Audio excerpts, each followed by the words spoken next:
This is Radio Now 95.3 FM. Come for the news, stay for informed conversations. The federal government has created a security outfit designated Mining Marshals, whose sole purpose is to secure solid mineral sites. The unit is headed by the Commandant General of the Nigeria Security and Civil Defense Corps, the NSCDC, Abubakar Audu.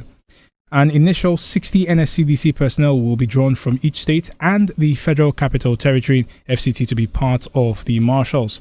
Now, the Minister of Solid Minerals, Dele Alake, urged the operatives to stop theft and other nefarious activities around the country's solid mineral sites. Joining us in this conversation this morning is security expert Tony Ofoyeton. Good morning, sir, and thank you for joining us on the conversation. Good morning, it's a pleasure. Thank you for having me. Welcome, sir. What is your reaction to this, the creation of this security unit for mining purposes?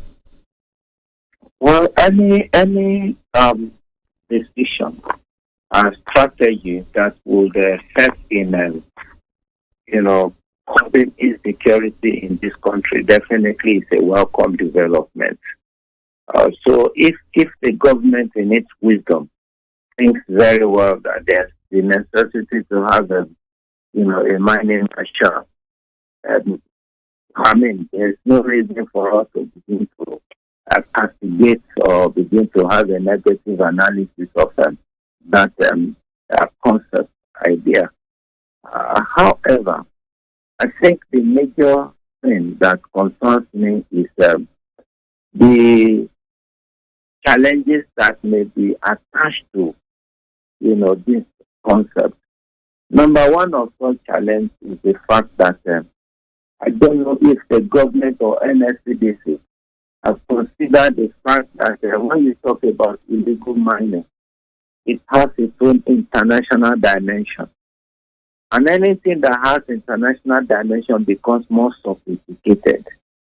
And of course, it becomes also more daring.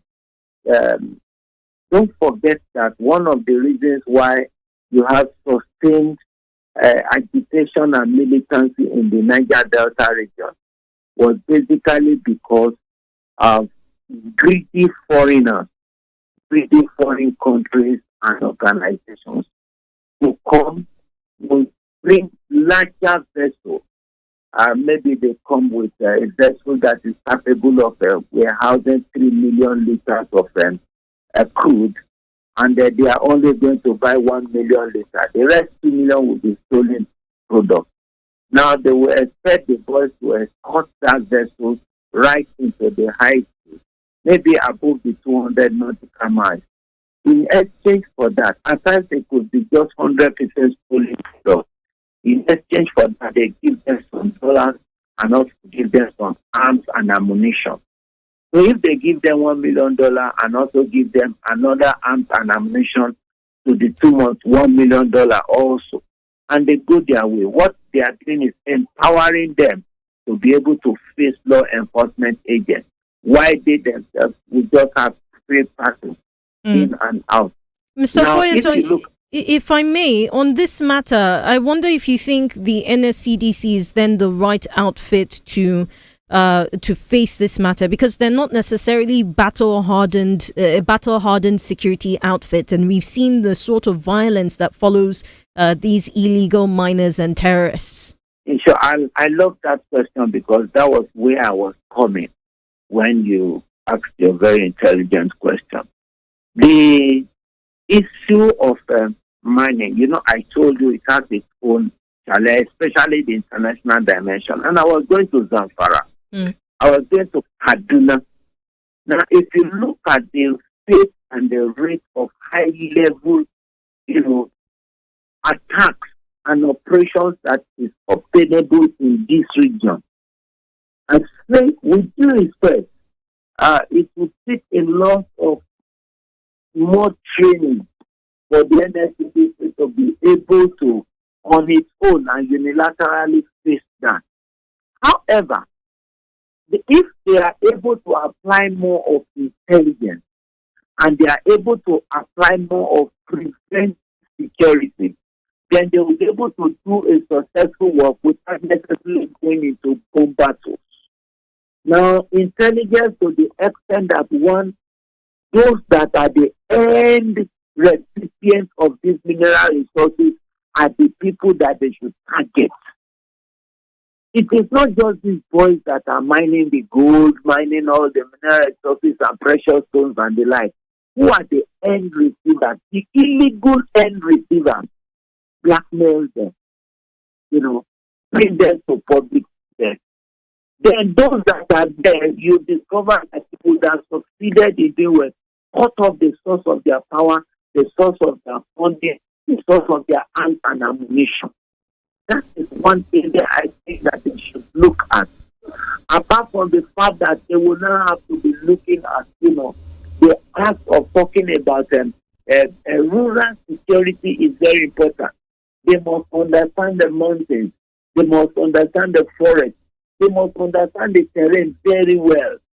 So it's not just like cruise line, pipeline protection, where you already know the designated areas of pipeline.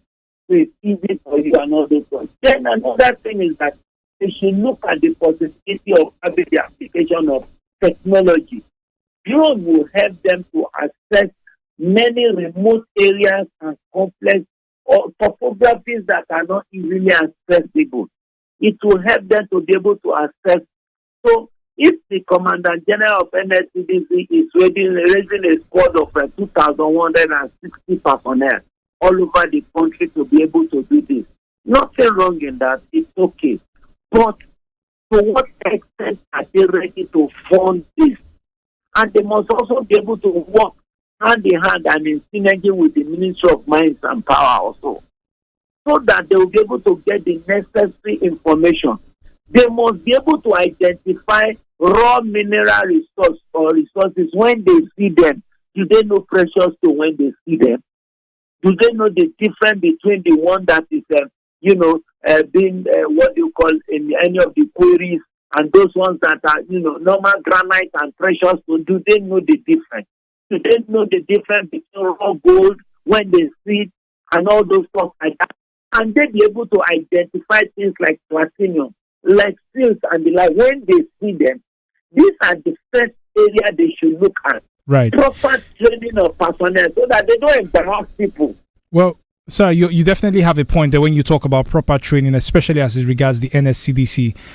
We would like to thank you very much for your time and your expertise on this conversation, and we will definitely be checking in with you in the near future. Our guest this morning on the conversation is Tony Ofoyeton. He's a security expert, and he joined us to speak on the creation of a mining marshals, a unit that's designated to protect Nigeria's mining interests. This is Radio Now 95.3 FM. Come for the news, stay for informed conversations.